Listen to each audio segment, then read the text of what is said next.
Na kuma nzambe tata mwana pe molimo santo ngona biso ebelemi oyo topesaki rendez-vous na tata nzambe mpona koya koyoka oyo abongisi biso na mokolo ya lelo. Na yango biso nyonso tozala kimia mpona koyoka oyo nzambe abongisi biso na mokolo ya lelo. Nde tokosengaka oyo akopesa biso loyembo ya liboso aya liboso tokobenga prière d'ouverture epa ya mama diaconesse Hortense afungola biso libondeli. Na kombo tata mwana pe molimo santo. Amen.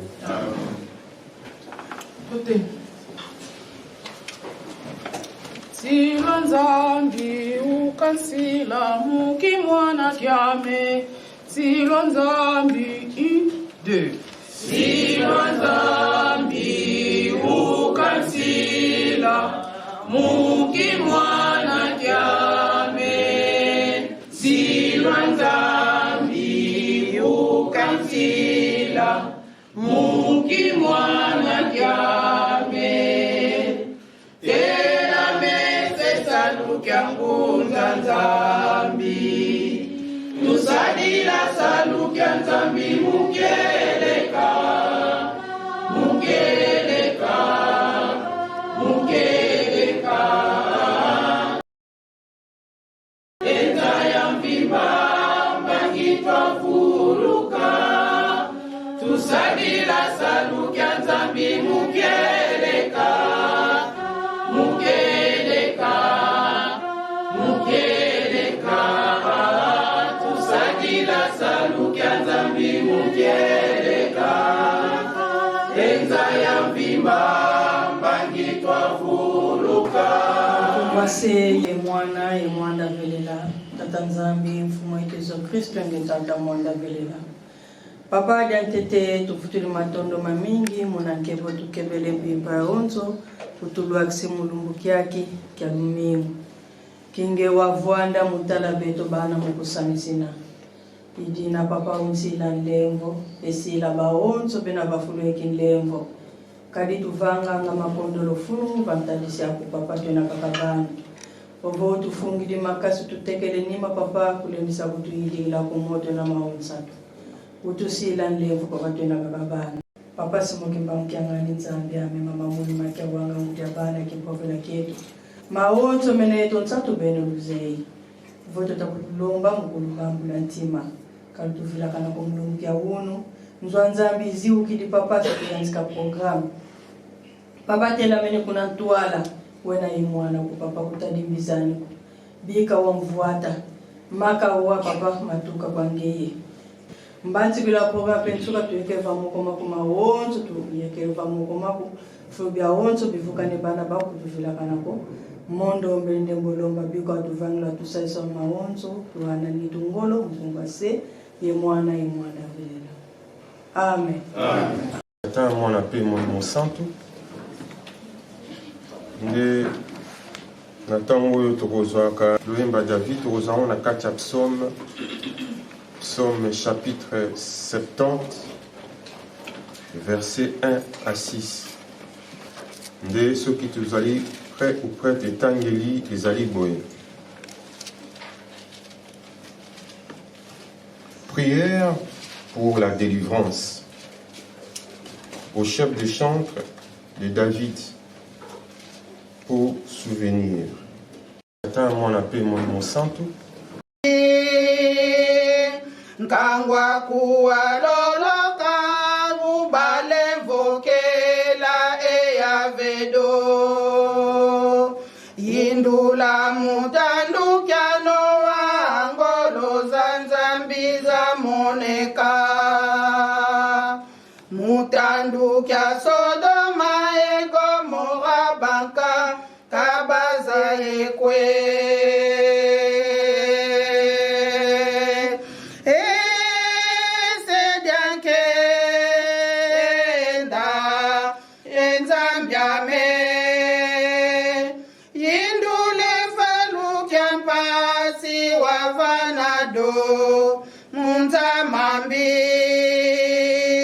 Nkangwa kuwa lola kwa ubale vokela eyavedo yindula mutandukyano wangolo zanzambiza moneka mutandukya Sodoma egomora banka kabaze ekwe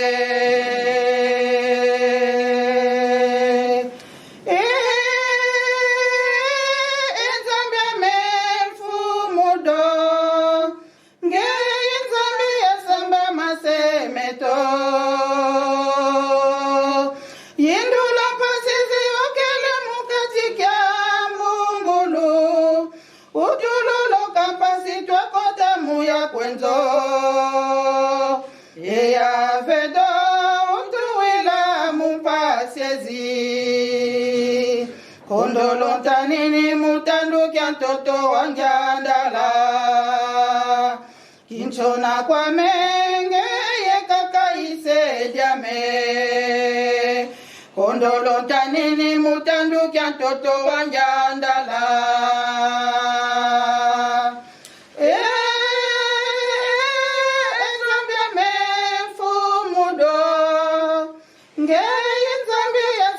masemeto yindula pasizi okele mukatikia mbungulu utulolo kampasi twakota muya kwenzo eya vedo utuwila mumpasiezi kondolontanini mutandukya ntoto wanjandala kinchona kwa menge yekakaise jame kondolontanini mutandukya ntoto wanjandala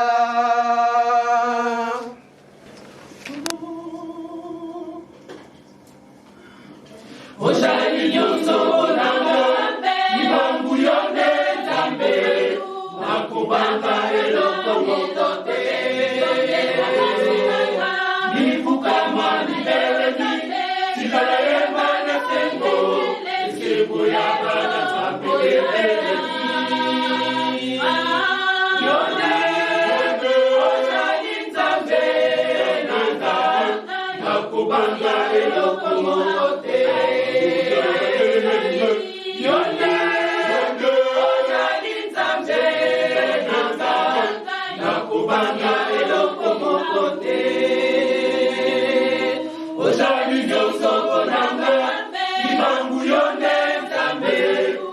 Kubanga eloko motote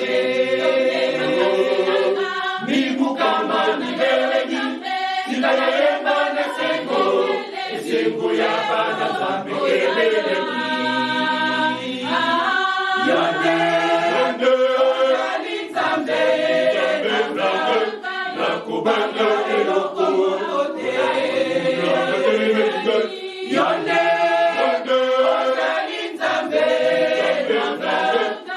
kubanga eloko mokote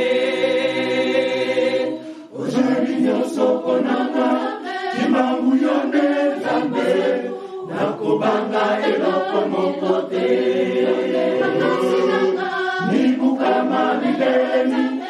Sikala yemba na sengo, esengo ya bana nzambe etelemi. Yone nzambe ozali nzambe, nakubanga eloko te. Yone ozali nzambe, nakubanga eloko te. Ozali nyonso konanga, ibangu yonde jambe, nakubanga eloko te. Mibuka manike, sikala yemba na sengo, esengo ya bana nzambe. Yonde ozali nzambe, nakubanga eloko te. Yonde ozali nzambe,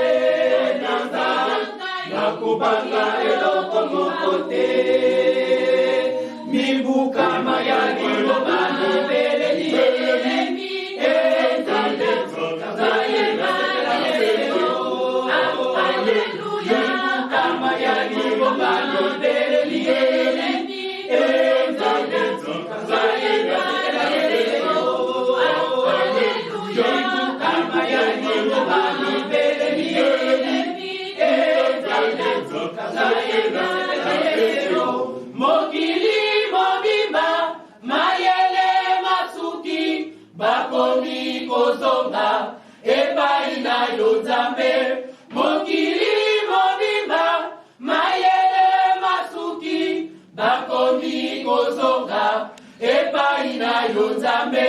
Bamoni ya solo, yonde ozali nzambe, kimbangu kyangani, yonde ozali nzambe. Kama ekotonda, solo kama ekoninga na kimbangu nzambe, oningisi mokili.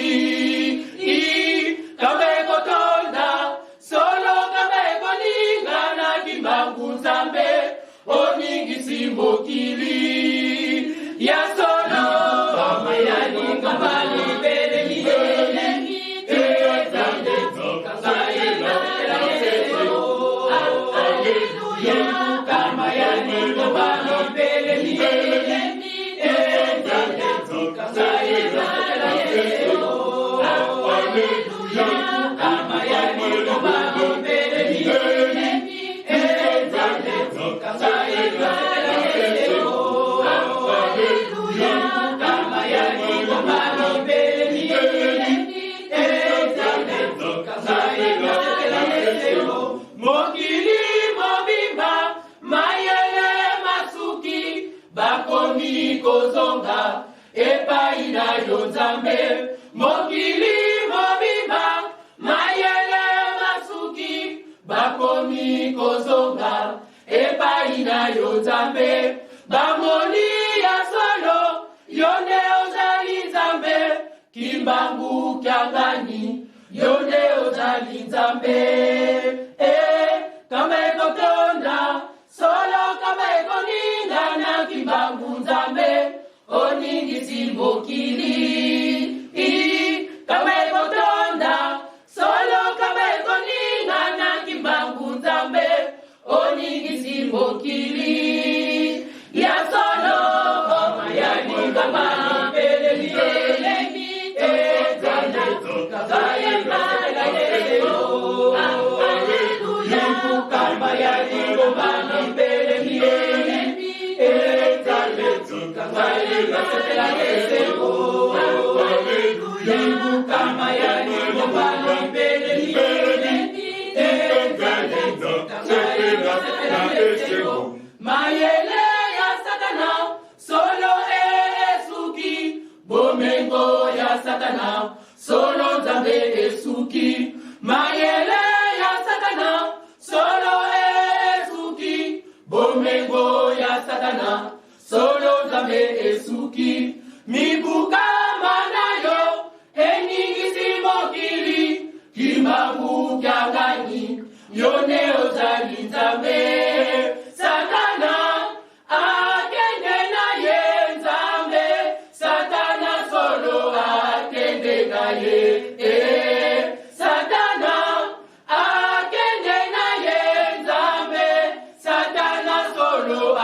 akende na ye. Satana akende na ye nzambe. Satana solo akende na ye. Satana akende na ye nzambe. Satana solo akende na ye. Satana akende na ye nzambe. Satana solo akende na ye. Satana akende na ye nzambe. Solo akende na ye. Satana akende na ye nzambe. Solo akende na ye. Satana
bosepela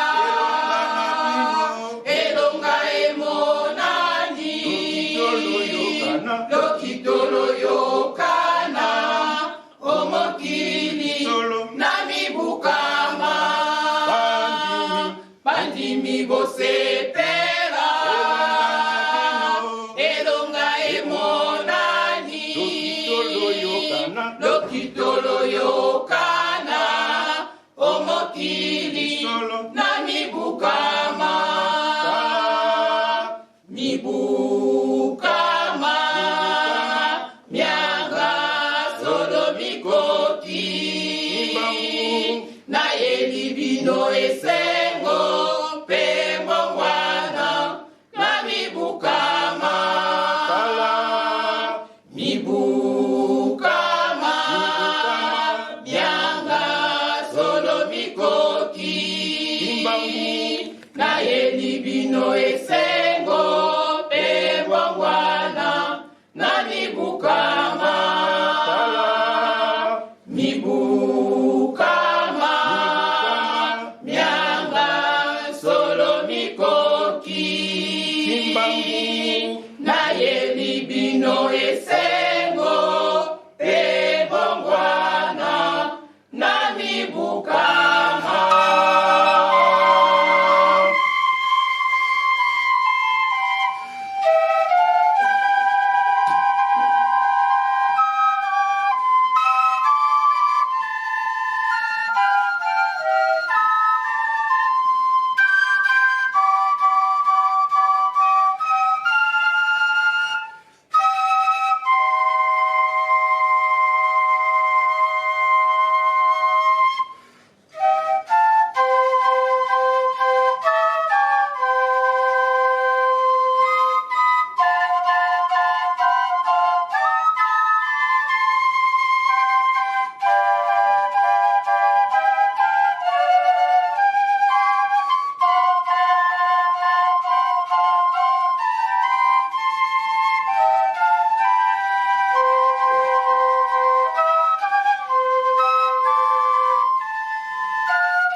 tokomi na ntango totangaka mobeko ya tata nzambe apesa na biso nde tokozwa ngo lelo na kati ya Deutéronome, rappel oyo nzambe asalaki na bana Israël na mont Sinaï.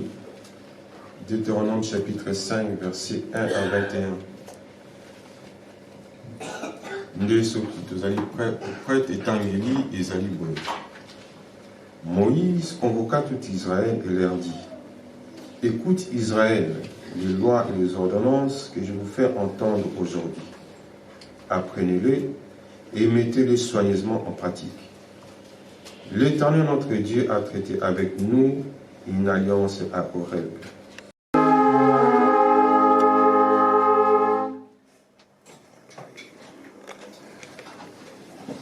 Nakomba tata mwana mpe molimo santu okoli na ntango oyo towelana na ntina mpasi oyo elingi mokili mpe biso moko nde tokobenga na bato misato baleka liboso po tokosenga na mama Mendi aleka liboso, mama Christanine, mama Mendi nde na nsima na yango papa Guillaume akanga biso ebondeli. Ambiankenda uwa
papa alobi déjà seigneur tout papa tozosenga yo kaka okitisa kimia na mokili oyo papa. C'est vrai que événement ebele papa ezeka na mokili oyo papa, mais yo moko oyebi mpona nini ozoleka papa pamba tozoloba yango chaque jour que mwana nzambe akoya papa. C'est vrai que lelo ezali mokolo monene, mokolo moyenga, ezali mokolo oyo nzambe opemaki epesameli biso mpona oyo na kati na esika oyo mpona oremercie koyembela yo mpo koyoka mateya papa. Tozali kotika moma oyo na maboko na yo papa.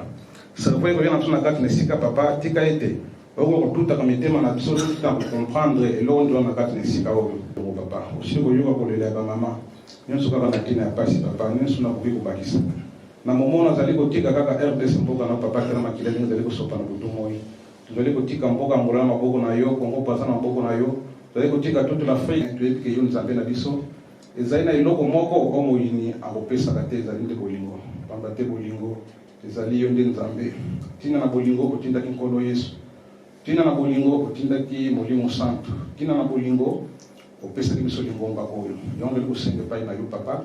Tika ete bolingo oyo mokili epesaka te ekokopesa ekovanda kati na biso, nguwe na yo kimia na yo tozali kosengezala kati na biso banda lelo kino soka na molongo oyo bamama basengi na konga na sengi nazali kondima nazali na foi pe ferme assurance ete kopesa na biso na soki se boye na komba tata mwana mpe limo santu. Amen. Nakoma ezali tata mwana mpe molimo santu tokomi na ntango oyo bakoyamba makambo nde tokosenga na papa paster aleka liboso mpona kotambwisa yango nde badiakre bakoyamba na kombo ya tata mwana mpe molimo santu. Amen.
Na Kongo misato ya bule Nzambe tata nkolo Yesu Masiya tata Simoni Kimbangu Nzambe wa biso topesi yo merci pamba te mawa mpe bolingo na ntango nyonso epai na biso.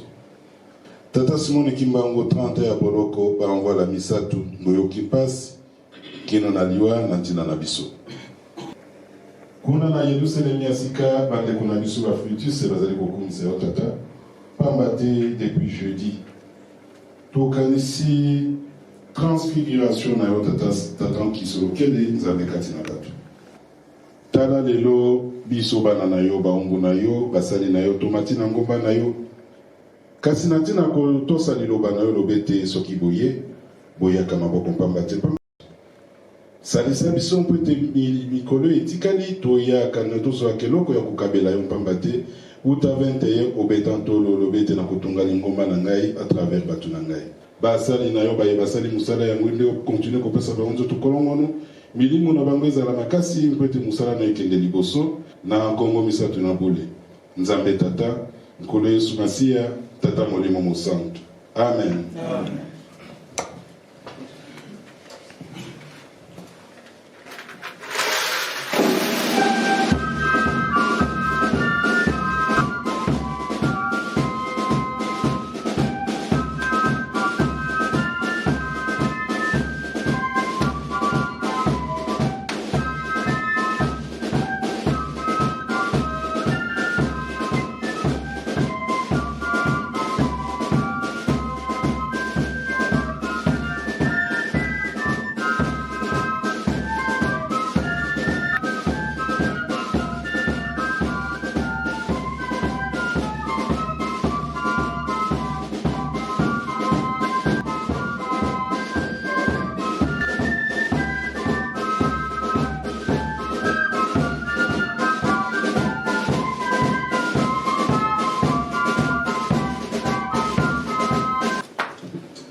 Au nom du Père, du Fils et du Saint-Esprit,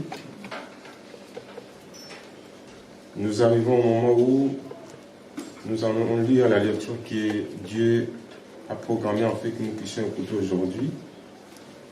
Alors nous allons prendre notre lecture aujourd'hui. Pour rappel, nous avons lu auparavant en Psaume 70, 1 à 6. Et par après, nous avons lu dans Deutéronome chapitre 5, versets 1 à 21. Et la lecture du jour aujourd'hui se trouve dans Matthieu chapitre 24, versets 1 à 14. Et par après, notre conclusion, nous la prendrons dans Daniel chapitre 12, versets 1 à 2, Psaume 70, 1 à 6, Matthieu chapitre 24, versets 1 à 14, Daniel chapitre 12, versets 1 à 2.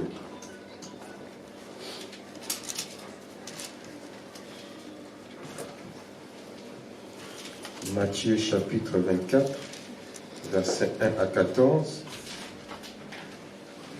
Si nous sommes prêts ou prêtes, la lecture est ainsi.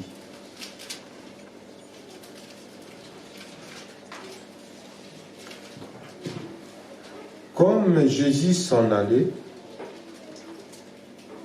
au sortir du temple, ses disciples s'approchèrent pour lui en faire remarquer les constructions.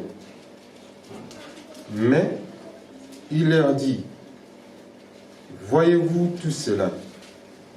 Je vous l'ai dit en vérité, il ne restera pas ici pierre sur pierre qui ne soit renversée. » Il s'assit sur la montagne des Oliviers et les disciples vinrent en particulier lui poser cette question. « Dis-nous, quand cela arrivera-t-il ? Quel sera le signe de ton avènement et de la fin du monde ?» Jésus leur répondit, « Prenez garde que personne ne vous séduise, car plusieurs viendront sous mon nom, disant « C'est moi qui suis le Christ ». Et ils séduiront beaucoup de gens. Vous entendrez parler de guerre et de bruits de guerre. Gardez-vous d'être troublés, car il faut que ces choses arrivent. Mais ce ne sera encore la fin.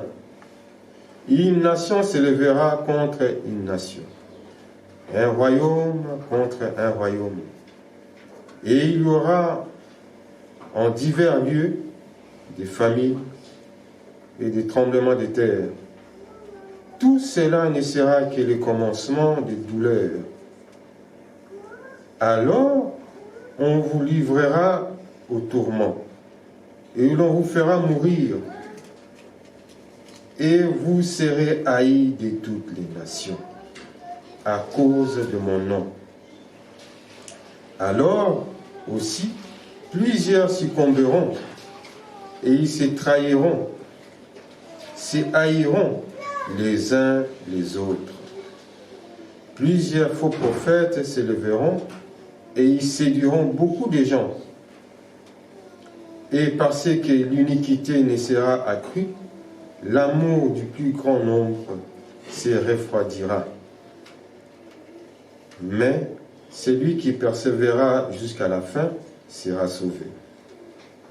Cette bonne nouvelle du royaume sera prêchée dans le monde entier pour servir de témoignage à toutes les nations.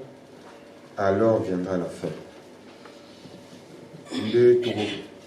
Daniel, nous allons lire dans Daniel 12, chapitre 12, versets 1 à 2.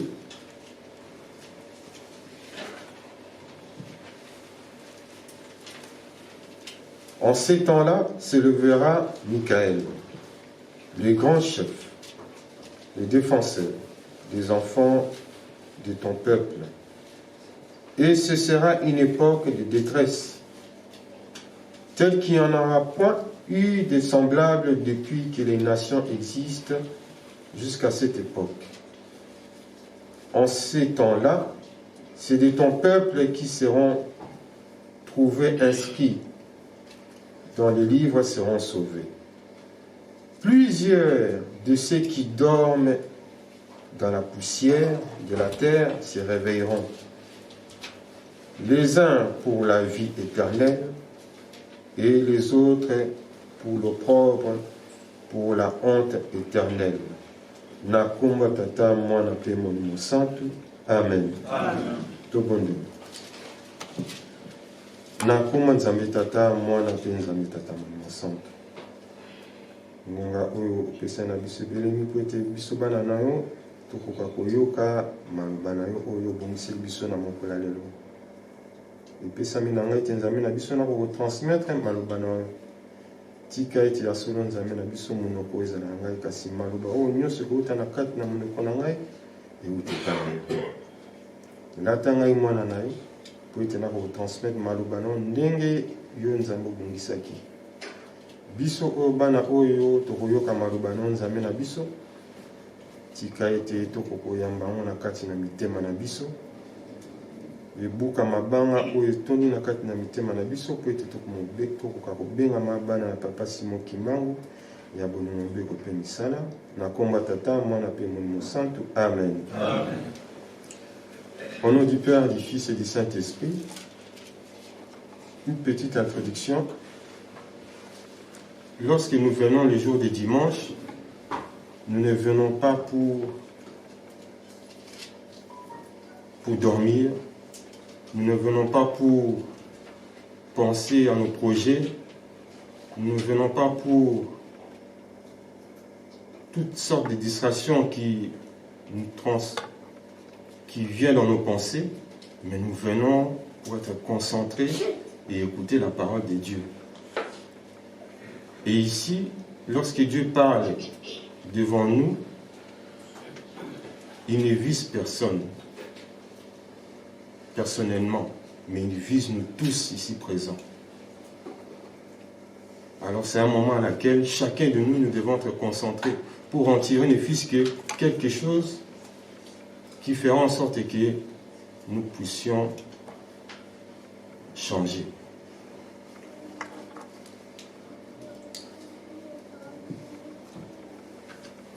Alors, notre première lecture a été effectuée dans Psaume chapitre 70, versets 1 à 6.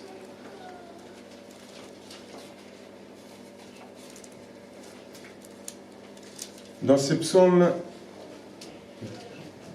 nous savons que non, tout le psaume a été attribué à David. Bien qu'en fait, là, lui aussi, il a chanté des cantiques pour Dieu. D'autres cantiques aussi ont été chantés par des mamans, mais tout cela a été attribué à David. Nous savons tous qui est David, serviteur de l'Éternel, roi, le premier roi que Dieu a choisi aux enfants d'Israël. Car auparavant, ils étaient conduits que par des sacrificateurs. Mais par insistance, Dieu les avait d'abord envoyés Saoul. Mais par miséricorde, il les a envoyés David. Et David a subi toutes sortes de souffrances, aussi bien physiques que spirituelles. Mais par la miséricorde de Dieu, il ne faisait que chanter pour obtenir miséricorde, pour obtenir la paix. Oyo yonanga de lope toza koluka. Ope tata nzambe kolo isipo monimo santu atondisi na kati na biso mpona koyeba ndenge nini ya kokumisa ye. Na bakantike ndenge toyimbi lelo uta bana na koreki jeteki dirigeant fliki tofaki tokumisi tata nzambe et Dieu est content. Mais ce qui sera agréable à Dieu, ça sera que Yonangai, nous puissions non seulement écouter, mais aussi mettre en pratique Maloba Oezanakata Banzemo. Bisotoro de la Tata Nzambe, certes c'est vrai, on pleure beaucoup chez Dieu pour l'implorer son pardon, sa miséricorde. Mais nous devons aussi être attentifs à ce que de mettre en application ces commandements. Pour les cantiques, toleki, tokotimbala moko na mobeko ya tata Nzambe, les 10 commandements que lui a donné à nos enfants, pardon, à nos parents, à nos arrière-parents, à nos arrière-arrière-parents. Mais les locaux et pesame na biso. Pas maté, ezali héritage. Héritage na ndenge nini, héritage ya koyeba ndenge nini yo na ngai totambola na sa mokili oyo. Comment est-ce que toi et moi nous allons marcher? Mais na mawa tata Nzambe kolo yesu pe monimo santu na kati ya lingoma papa Simo Kimbangu yalobi que non, nous ne sommes pas comme les autres enfants. Nous sommes spéciaux. Chacun de nous.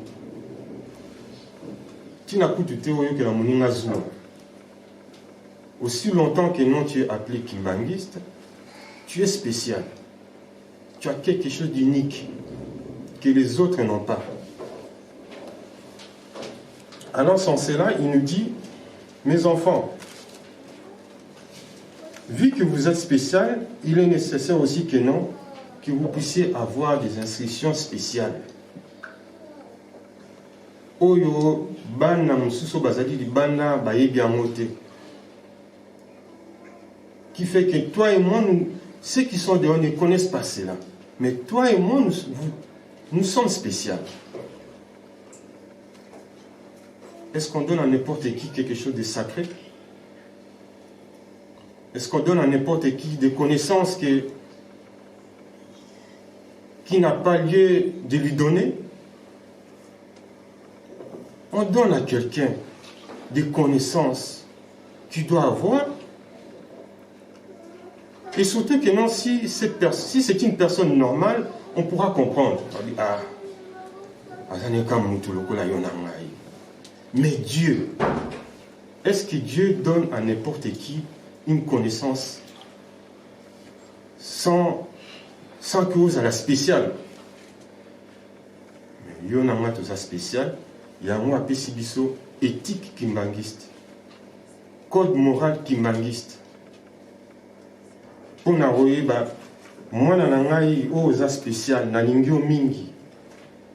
Ils ont aussi la connaissance spéciale, unique. Éthique kimbangiste, et le comportement d'un chrétien kimbangiste. Comment est-ce qu'un chrétien kimbangiste unique doit se comporter, doit être?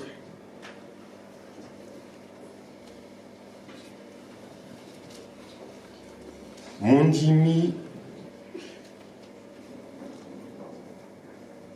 akabani nabite nimi balé.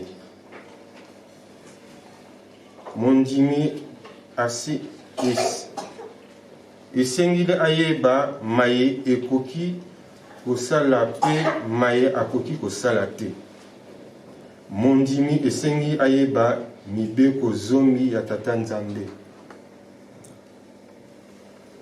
Les 10 commandements nous ont été donnés. Nous les lisons à chaque fois.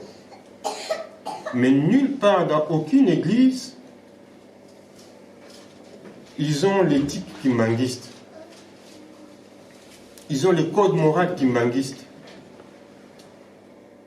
Mais toi et moi, cette éthique et code moral nous a été attribué, nous a été donné pour nous préparer. Pour être tous à la banane spéciale au Nzambe à l'ingénieur na tous là. Alors on a quatre Nzambe à l'obiboé. Na code moral à l'obi nabiso kolongola mbongo tope biloko misusi ya talo na nzoto na yo na tango za obondela. C'est vrai. Lorsqu'on nous appelle pour prier, intercéder devant Dieu, nous devons enlever tout ce qui nous est... Si nous avons de l'argent sur nous, nous devons l'enlever dans nos poches. Bijoux, montres, il faut l'enlever. Tant on se bat maman, on va regarder boucle d'oreille, kaka. Pambaté, tu viens devant Dieu. Tu viens te rabaisser devant Dieu, ton être suprême.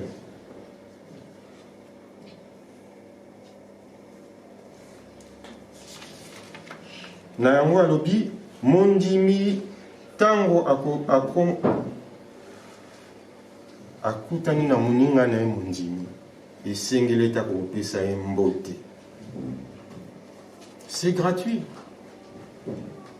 Okutani na muninga na mondimi. Bonjour. Bonjour papa, bonjour maman. Ça ne tue personne. Mbote.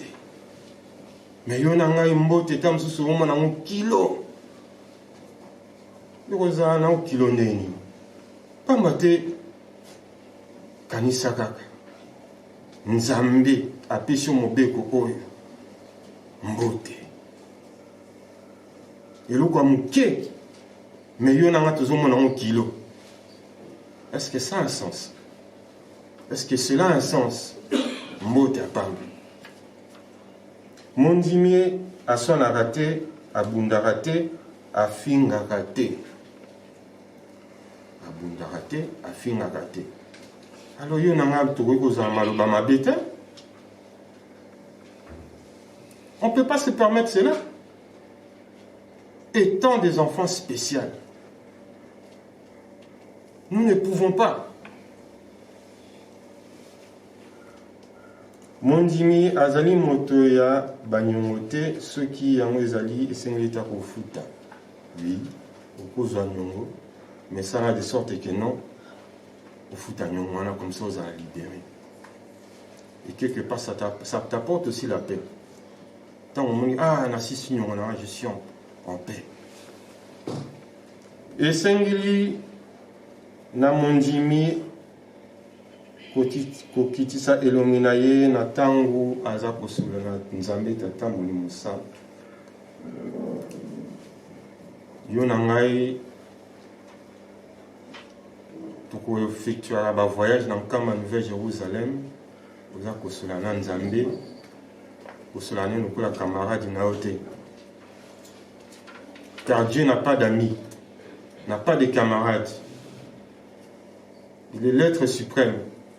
Alors quand tu te trouves en face de Dieu, nous ne nous permettons pas de lui regarder droit dans les yeux. Tel que toi et moi, humains, nous nous regardions lorsqu'on parle ensemble. Baisse tes yeux, baisse ta tête, parle et écoute. Déjà, que non, là, c'est de l'impolitesse. C'est de l'impolitesse. Mais si c'est entre toi et moi, oui, on peut se regarder dans les yeux et parler. Mais pas lorsque tu te trouves devant Dieu.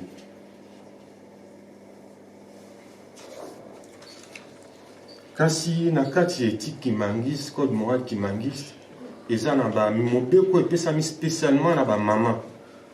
Oyo epesami pe spécialement na ba tata. Ba maman spécial, ba tata o bazali pe spécial na miso tata Nzambe. Tata maman kimbangiste,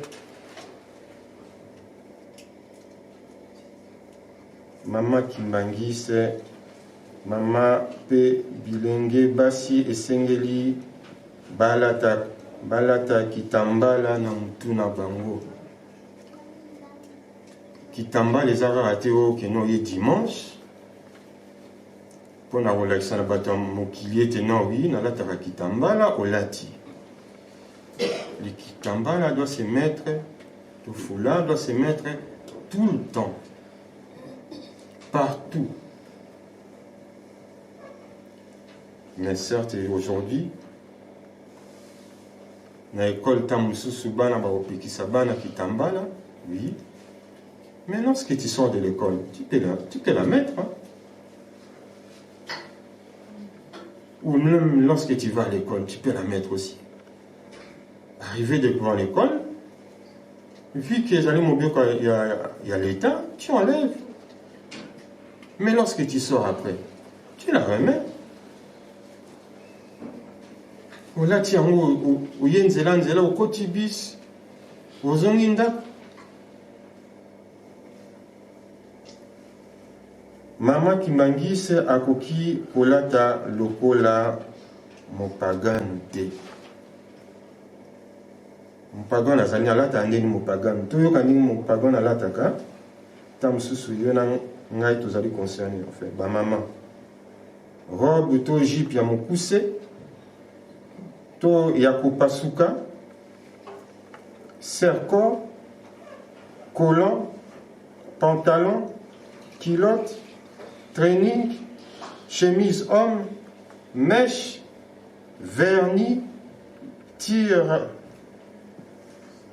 tire-œil, rouge à lèvres, bras cassés, pe bilamba oyo ezali kolakisa nzoto polele transparent. Voilà comment maman Oazali Mopaganu alataka. Otoko pointa bango di banda ma misapi puna di banda tala maman na. Mais des fois tu s'identifies à la bango pe pambate to kotala bango pe ba maman bina ngapena la tifuna la talukola Mopaganu. Toi maman spéciale.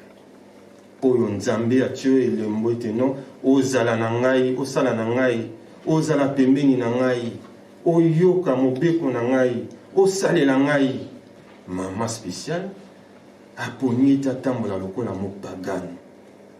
Choisit à ceux qui se comportent, s'habille comme une païenne qui n'a pas la connaissance que Dieu lui a donnée, que Papa Simon Kimang lui a donnée. Eh bien, cette maman choisit de s'habiller comme ça. Mais pas n'importe quelle maman. Maman kimbangiste. Maman qui m'a dit que non, à 40, 50, 60 ans, 70 et au-delà. Au bout de moi, moi aussi, aux alliés maman. Peu importe l'âge que tu as.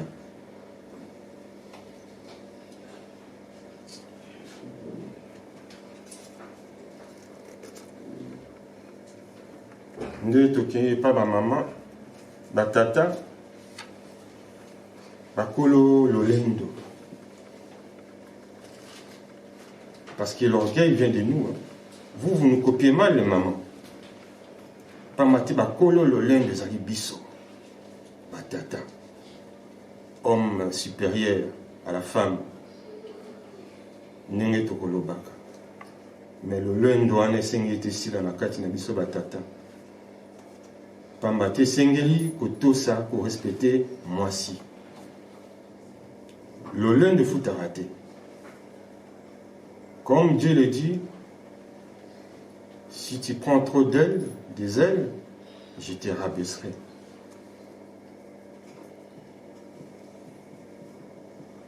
Maman sengeli kotosa, papa sengeli kotosa maman, ezali te que non, noko lanzambe mutakela mutaliboso. Ah, ngai nde chef nakosala o nalingi nakoloba o nalingi pe mama kotosa ngai alinga te ezali bongo pamba te nzambe mutakela ngai liboso. Oui, c'est vrai, mais avec respect. Notre comportement doit être exemplaire à ceux de Papa Simon Kimbangu, refléter l'image de Dieu, notre Créateur. C'est lui qui a fait de nous que nous soyons les premiers êtres humains sur terre. Oh, Papa, Sabisongu Yawana, Yakoza la Batata, et Tetolobi Likambo et Salami. Nous devons alors être à l'image de Dieu, respectueux envers nos mamans. Nde balobi na biso pe tata ki mangise akoki kolata biloko ya matoi te. Donc toi, papa, jeune papa, tu ne peux pas porter les boucles d'oreilles telles que nous le voyons actuellement dans la société de tous les jours. Oh star, il y a foot, oh star, il y a mokili, oh il y a nénini. Atiara biloko matoi, toi aussi tu veux le copier. Est-ce que ça a un sens? Toi, papa spécial, que Dieu a choisi à ce que non, tu puisses les servir, te comporter ainsi. Donc, nous avons ça une spécial, mais nous avons au copier mon pagan, un brigand. Parce que quelque part, tant au monde, et que non, bien qu'on dit l'habit ne fait pas les moines, hein, mais elle reflète quand même aussi l'image de la personne. Moutou s'est présenté le bosso non il y a mobile na bloc amatoi. Est-ce que ça a un sens? Mais yo qui mangi ce que là ta oko landa bizale luana. Tata qui mangi sa koki kola ta chenette singato mayakana kingote. Tata qui mangi se akoki ko kati sasu kito. Tata qui mangi sa kotika mande fute. Bisola mande fu biso to mona ngolo ko moko bon ce n'est que la barbe hein? Bon ça ne gêne pas. Qu'est-ce que ça fait du mal si c'est juste là la barbe bon. Mais yo nangai tata lelo so to kufi. Né papa Simon qui manque en la bétail du solo. Il y a papa pasteur. À l'époque, c'était comme à l'époque de confinement. Entre Congo et Brazza, les gens ne pouvaient plus circuler comme d'habitude. Et papa Diangé dans ses états au Congo Brazza. Et il dit, Namiko Koya, les gens ne pourront plus circuler comme d'habitude. Alors, Tokosa la cérémonie spéciale. Nous allons faire une cérémonie spéciale pour na introniser papa pasteur oyo pour être non yé mutu na tant boza na problème beaucoup ya ipa na ye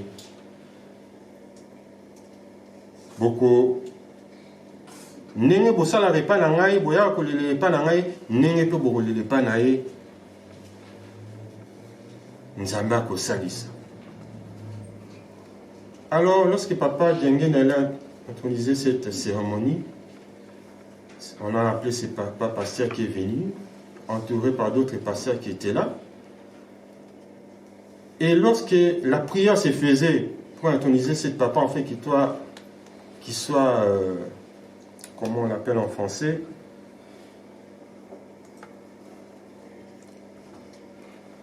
le mot me reviendra par après, qui puisse intercéder directement entre nous et Dieu,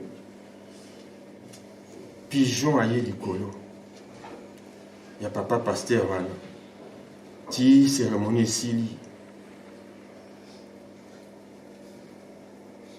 Et au salma pekenon, ba frontière, ba kangi. Et c'est ce qui se faisait. Tous les gens qui avaient des problèmes allaient chez papa pasteur, qui est en communication directe dans Nzambe. Mais les jours de sa mort, atikaka mandefu. Nakotika mandefu wana, Dieu a tié sete na likambo wana. Alobi, ebongo tata passer wana. Nine kokomela ekuna. Yo nanga toyebi te. Si nous voulons tenter l'expérience, continuons à laisser la barbe pousser. Tina mokolo oyo pe liwe komema biso toye bakasi ni yango ozo de la biso. Tata spécial. Oyo na ngai tozali. Il faut que ces choses arrivent. Mais ce ne sera pas encore la fin. Oui, nous vivons actuellement les tourments dans ce monde.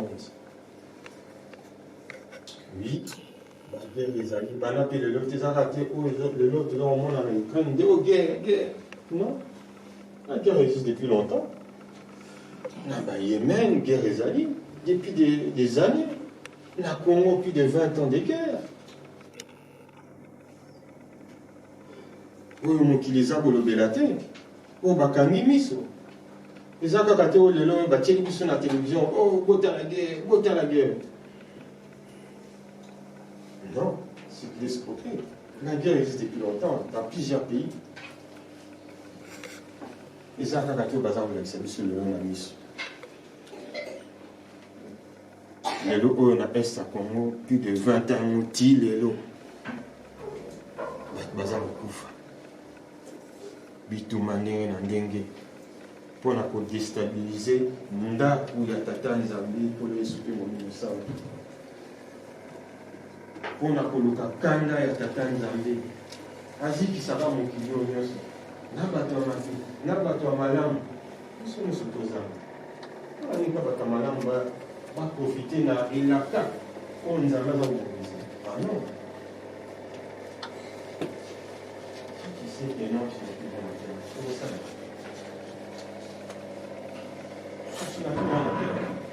Tu connais ton chemin.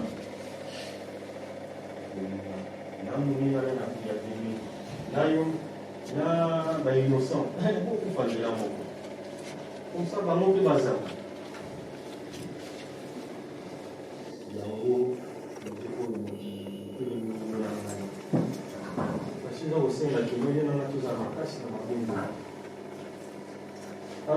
Alors, on vous livrera au tourment et on vous fera mourir.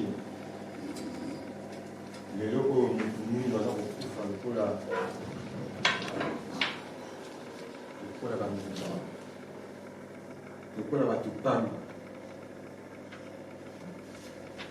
ceux qui n'ont pas eu l'information, la Nord, l'Afrique, la Libye,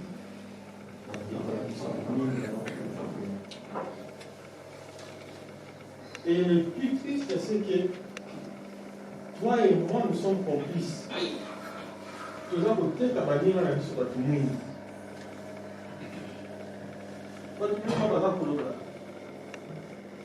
Et là, nous avons bamindela na bango baza na makanisi wana me kasi bandeko na biso bato mingi bango moko baza koteka biso nde lisusu baza koyebisa komindela na peno kanga bango kutu benga bafamille na bango bisika bazali na Afrique na Europe yebisa bango peno batinda bongo soki te tokoboma bango okozwa bongo bandeko na bango tina ekipilo 21e siècle toza koutilize bapratika na mabe oyo bakoko na biso bamonela mokasi oyo ti lelo oyo les américains nous haïssent jusqu'à aujourd'hui. Un noir américain, si c'est que non tu es africain, il ne t'aime pas parce qu'il pense azokanisa mpasi oyo bakoko na bango baviva na ntango ya kala parce qu'ils disent quoi? C'est vous qui nous avez vendu aux Américains. Et effectivement, c'est ce qui s'est passé. Mais les locaux pratiques, on a pu sauver tout ce qui est là. Tout ça pour mettre en pratique. Alors aussi, plusieurs succomberont et se trahiront, se haïront les uns les autres. Papa, maman, yo na ngai, nous allons la route à Bissobouni. Nous prêchons l'amour. Nous devons nous aimer entre nous. Car le monde est contre nous. Tel que Dieu dit, vous allez dans mon qui. Malgré la liste dans le rappel. Et yo na ngai tozali na mokili kasi tozali bato ya mokili oyo te en papa spécial maman spécial oyo nzambe amoni ete ozala yo na ngai tozala penepene na ye pembeni na ye tosalela ye na solo. Mais avant la pour conclure, j'étais qui on a envoyé la mission musée au Naki, la minute balai. Nous avons à taille et pour Salama et pour. On était non partout, nous ne voulons pas changer, toi et moi. Nous voulons garder notre position, être têtus, kosala nkona nzambe, nkona biso tokosala yango na mobeko ye apesa biso, oyo tokolinga kotosa te. Pamba te toyebi, nous ne sommes pas des ignorants, nous le savons, mais nous le faisons exprès. Faire exprès, c'est nkona mutu ya mokili te kasi na nzambe. Et voyons que non, il laisse le temps. Que nous puissions nous repentir, changer. Nous puissions être des enfants modèles, spéciaux. Mais nous ne voulons pas. Alors lui, il dit ceci.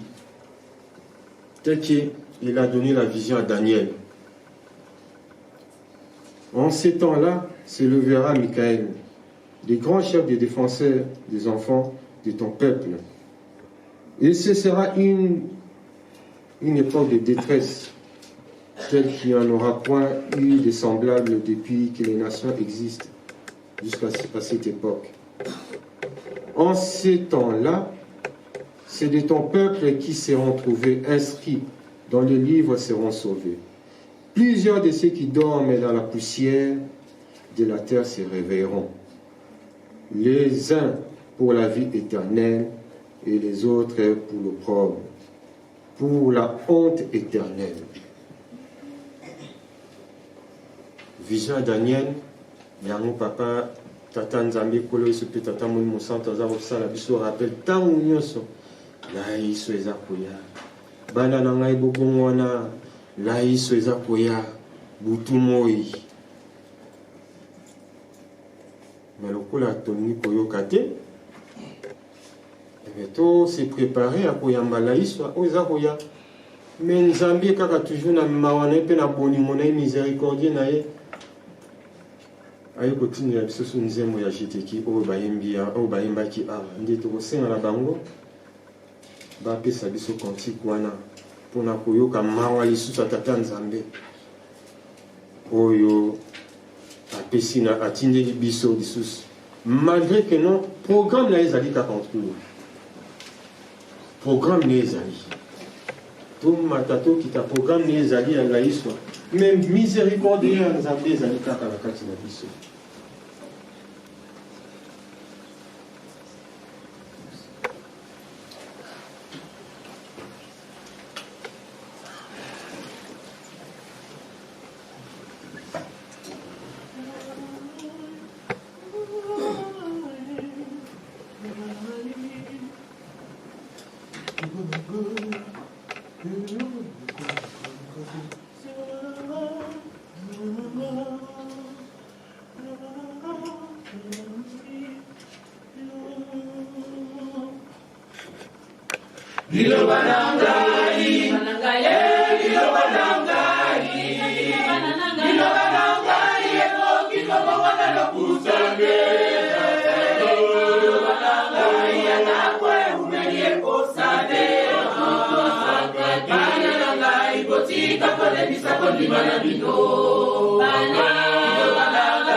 Bana,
toyuti koyoka cantique oyo tata nzambe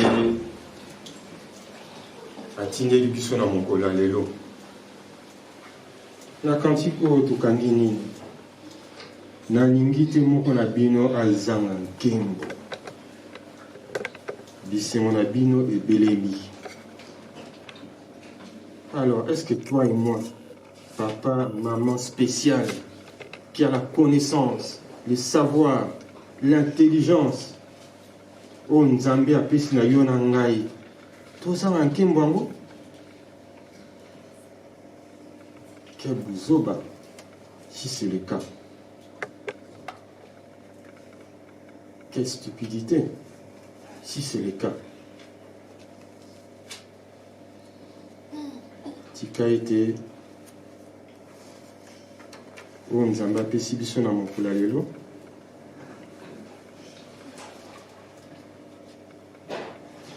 toyamba yango, tosima yango, tosalela yango.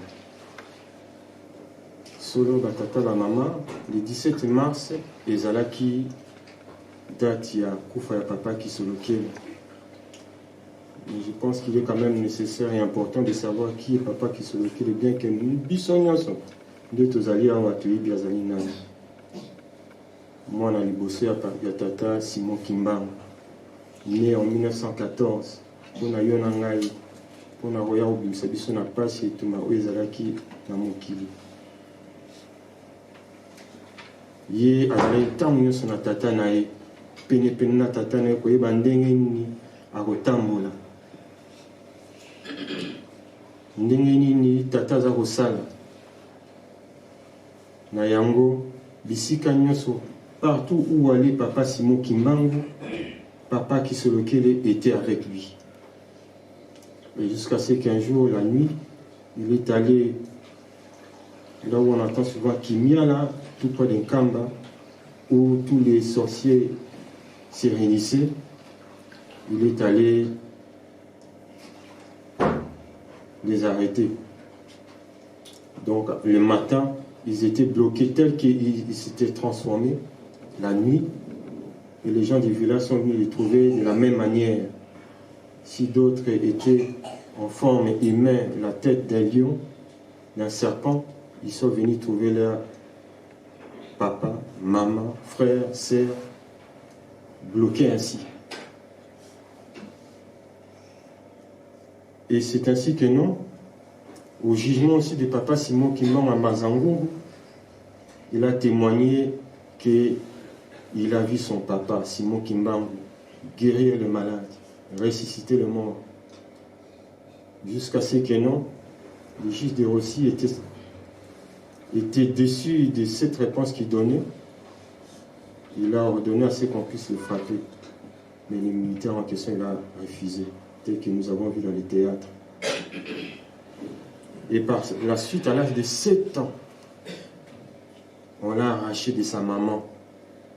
À l'âge de 7 ans, un enfant de 7 ans, relégué au bas-fleuve, dans la province de Tchela, où il a eu de l'instruction coloniale. il a été instruit. Et jusqu'en 1959, et avant cela, malgré cela, à l'âge de 7 ans, on a tenté encore de le tuer. On savait que non, près du fleuve Congo, le crocodile était là-bas. On l'a envoyé jouer là-bas. En fait, que le crocodile puisse le manger. Mais à leur grande surprise, ils ont vu papa qui se loquait au-dessus du crocodile, en train de jouer avec le crocodile. Et jusqu'à ce qu'il a reçu l'instruction coloniale, il est devenu aussi un cadre au niveau des Tchèles, dans l'administration. Par la suite, en 1959, il y a eu un concours ici en Belgique pour évoluer le niveau d'intelligence du Congolais. Et il est sorti parmi les premiers Congolais de l'histoire. Alors, cet honneur lui a été donné de rencontrer le roi belge à l'époque. Et c'est ainsi qu'était le roi Baudouin. Il a rappelé la promesse, lorsqu'il a salué, il a dit « Fils de Papa Simon Kimbangu ». Et lorsque le roi belge a entendu ce nom-là, il a sursauté. Et il lui a fait le rappel de la promesse que son père Simon Kimbangu, le père du roi Baudouin, avait fait à Papa Simon Kimbangu, qui donnera l'indépendance au Congo. Et grâce à cette promesse que le roi avait fait à Papa Simon Kimbangu, lorsque Papa Simon Kimbangu avait libéré le roi qui était emprisonné en Allemagne pendant la guerre 40-45, et le roi a dit que non, effectivement, il va en parler avec le gouvernement afin que le Congo puisse avoir l'indépendance. Il a aussi rappelé que non, depuis que j'ai l'âge de 7 ans,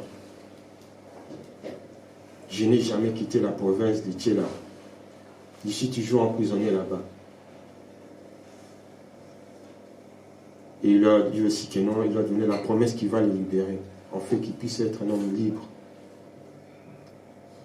Et par la suite, Papa Kisoloke et Papa Diangenda, c'est eux qui ont contribué à ce que toi et moi aujourd'hui, nous puissions être ce que nous sommes. Ils ont payé l'argent à l'avocat Maître Croquet afin qu'il puisse défendre juridiquement la cause des Congolais dans le tribunal international pour que le Congo puisse avoir l'indépendance. Et par la suite, lorsque le gouvernement congolais, le premier gouvernement a été effectué, il fut un ministre d'État. Sans cela, du date du 17 mars, nous devons quand même nous souvenir de qui est Papa Kisoloke, qu'est-ce qu'il a fait pour le Congo.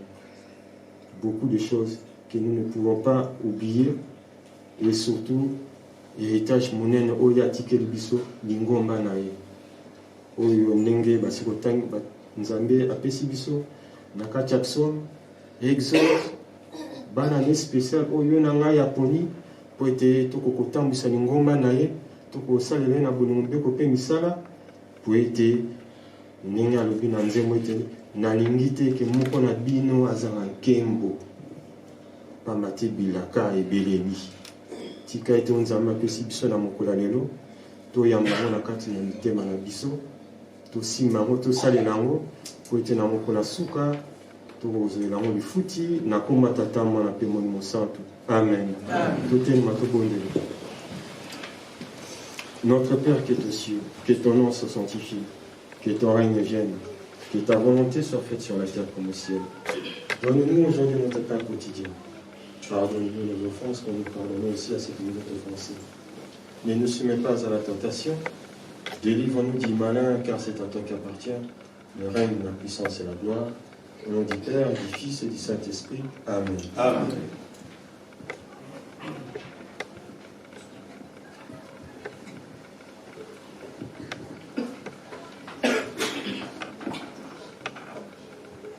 Tanzambe tala biso ndenge mokili mojali kotambola makambo mabe maleki biso yango nde pasi eli biso tata nzambe inde tata nzambe tala biso ndenge mokili mojali kotambola makambo mabe maleki biso yango nde pasi eyeli biso nzambe tata tala biso ndenge mokili mojali kotambola makambo mabe maleki biso yango nde pasi eyeli biso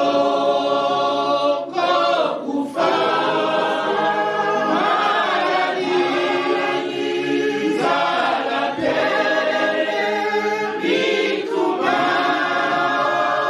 awa tozangi koyeba yo yango nde pasi eyeli biso awa tozangi koyeba yo yango nde pasi eyeli biso kokufa maladi nzala pe bitumba awa tozangi koyeba yo yango nde pasi eyeli biso awa tozangi koyeba yo yango nde pasi eyeli biso kokufa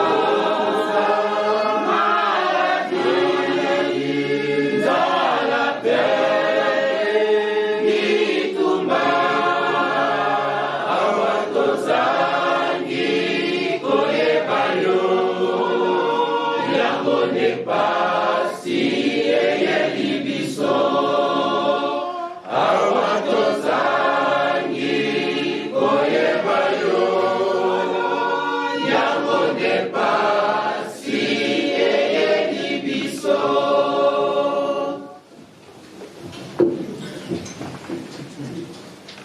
Tunangana na suki siboye na komba tata mwana pe Mungu santu. Amen.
Le combat Tata Mwanapé, Tata Molimo Santo, to commis la deuxième partie sociale, Koyoka va communiquer, pe Mopesani Bote. Kibakisme, oye!